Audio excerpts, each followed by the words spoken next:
Hey guys, Caleb here from CDBS Studios, and I have finally gone ahead and checked out The Odyssey, a movie that has been on my radar for a very long time now, as it's the first film in 3 years that we have gotten from the legendary director Christopher Nolan.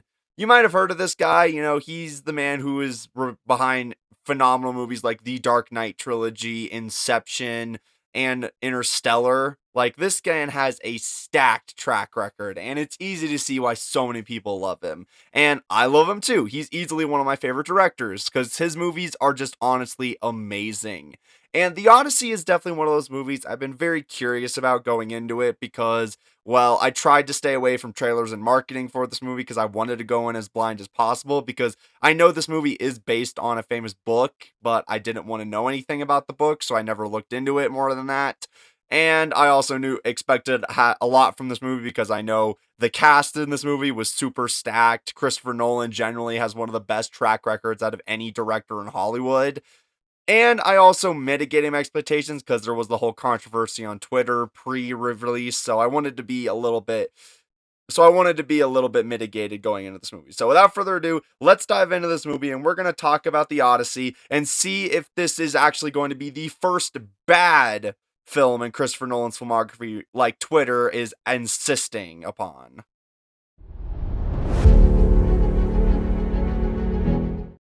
So this review is going to be a little bit different than my other reviews because I have less sections planned because I really don't have anything to say much to say about this movie because generally I don't care what Twitter says. This movie was peak.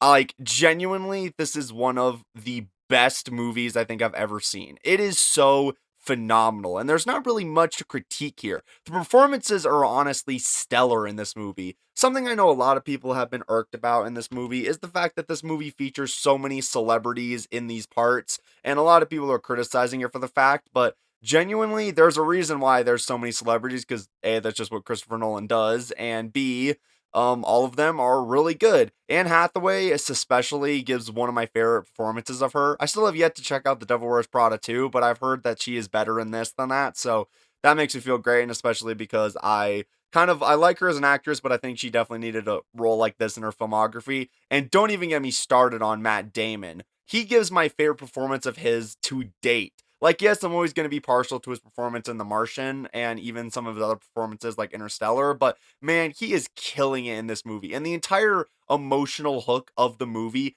hinges on his performance, and he easily knocks it out of the park. And Tom Holland as well is so good in this movie. And generally, I know a lot of people are trying to harp on him and the fact that some people have called him the worst performance in this movie, which is like, no, but like, he is so great in his journey in this film, and it really got me invested in the character itself. Plus, all the side characters as well were all amazing. And generally, I again don't understand why people are mad about these specific aspects of this movie, like you can't cast certain actors as certain characters when it's like generally watching the movie you can't even really tell. So I don't know why everyone's so irked. And then you have the action. Oh my, the action. There are some sequences in this movie that look phenomenal. From the initial Battle of Troy, and that they show a few times in the film, it's so great to see. We, of course, have Agamemnon in here, and he is an amazing character. You have some great action when they're on the water sailing. There's a great fight sequence near the end of the movie that really was phenomenal. And overall, there are so many action sequences in the movie that is great. And forget that, just the jaw dropping sequences in this movie. Like, there's so many shots in this movie that I would love to frame and put on my wall. There are so many sequences in here that are jaw dropping. And even in a fun way, there's so many scenes in here that are famous from not only the book, but also from just general mythology. But they make it great. Like, there's this sequence in here where we see Cersei turn some soldiers into pigs. And I know it's a famous sequence, but this generally might be my favorite version of that sequence I've ever seen in modern film. Like,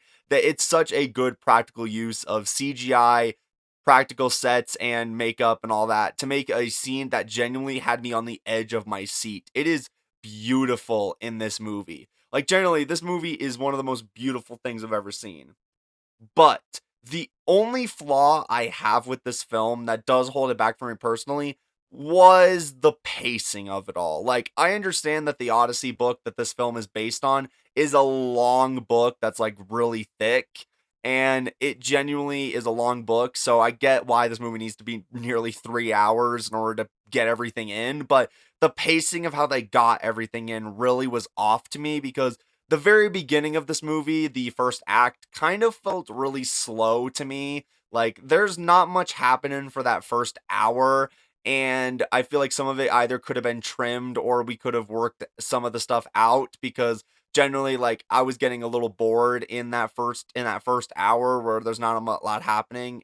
And then we get to the sequence that everyone likes to clown on this movie, which is of course the Cyclops, which yeah, it's a little bit off compared to the book from what I've heard, but it definitely was not a bad sequence. And then we get to the middle chunk where the adventure finally starts going and I actually started enjoying myself a lot more, but at a certain extent, there's a lot of stuff in that second hour that was either things we could have gathered from context clues or implied ourselves, which is something Nolan loves to do in his other movies, or it was stuff we already had been told or had been shown that was just being shown again for like the 50th time. And so I was kind of ready for the film to start moving on.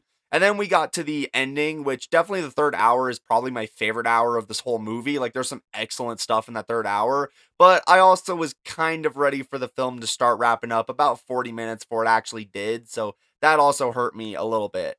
But I will not discredit that The Odyssey is one of the most amazing movies I've ever seen. It generally is a film that you have to see in order to believe. And honestly, I'm going to give this movie a 9 out of 10. It's not a perfect film by any chance. I mentioned the pacing was really off, but genuinely, it's so close. Like, if you just cleaned up that pacing, this easily would be up there as one of my favorite movies of the year. Like, I don't think it would be my favorite because I think I still would have enjoyed Michael more, but it's still a solid movie. And this is easily some of Nolan's best work. So I highly encourage, if you are able to, go see this on the big screen. Do not listen to Twitter. This is absolutely a phenomenal movie. And yes, I know a lot of people are irked about the fact that Christopher Nolan shot this film exclusively on IMAX cameras, specifically 90 millimeter IMAX. So most people aren't even going to be able to see this movie the way it was shot. But even the way I saw it, which was just on a generic movie screen, still was amazing. And do you really need that extra couple of inches so that you can see the ground and the sky in a couple shots? No. So, yes, The Odyssey is an amazing movie, and I absolutely loved it. So, I want to know if you have seen The Odyssey. Let me know your thoughts on it down in the comments, and maybe we get a conversation going. But without further ado, thank you guys very much for watching this review. I hope to see you guys all in the next one. Bye, guys.